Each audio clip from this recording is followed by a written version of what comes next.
جن کے ہاتھوں میں عمر کے حساب سے اسکول کا بیگ ہونا تھا، مگر جدید دور میں کئی مقامات پر معصوم بچے مزدوری کرتے ہوئے نظر آتے ہیں۔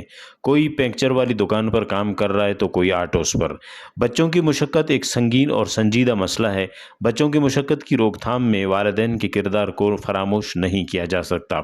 غربت ایک واحد وجہ نہیں، بلکہ والدین وقتی فائدے کے لیے اپنی ذمہ داریوں کا بوجھ خود اٹھانے کے بجائے معصوم جانوں پر ڈال دیتے ہیں۔ بچوں کی اچھی پرورش والدین کی ذمہ داری ہے۔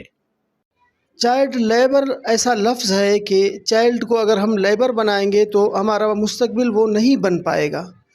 بچوں کے لیے ضروری ہے کہ ان کو تعلیم دیا جائے، اور تعلیم کے ساتھ ساتھ انسانی زندگی کے لیے ہنر بڑی ضروری چیز ہوتی ہے، مگر ہنر بغیر تعلیم کے لیے میں سمجھ رہا ہوں کہ بے سود ہے۔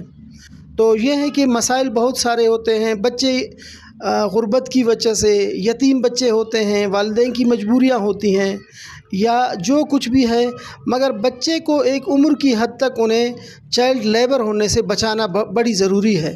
بچے کا سب سے بڑا جو تربیت گاہ ہے وہ اسکول ہے۔ جیسے ہی ماں کی گود سے بچہ فارغ ہو جاتا ہے وہ اسکول آ جائے، اسکول میں تعلیم حاصل کرے۔ اسکول کے ساتھ ساتھ ہنر بڑی اچھی چیز ہے، ہنر ہونا چاہیے، اور ہنر کو ہم لوگ اس طرح نہیں لے لیں کہ وہ یوں سمجھو ہنر ایک مشقت نہیں ہے، بلکہ ہنر ایک علم ہے ایک قسم کا۔ تو بچوں کے لیے ہنر بڑی ضروری ہوتی ہے، مگر علم کے بعد ہنر ضروری ہوتی ہے۔ اور تعلیم کو ہم ذریعہ روزگار کے لیے ہمیں حاصل نہیں کرنا چاہیے۔ تعلیم کو ہم خود کو پہچاننے کے لیے، اپنے ملک قوم کی خدمت کے لیے بچوں کو تعلیم دینا چاہیے۔ بچے بہت معصوم اور نازک ہوتے ہیں، ان کی حفاظت کرنا اور ان کو بہتر ماحول فراہم کرنا بڑوں کی ذمہ داری اور اولین فرض ہے۔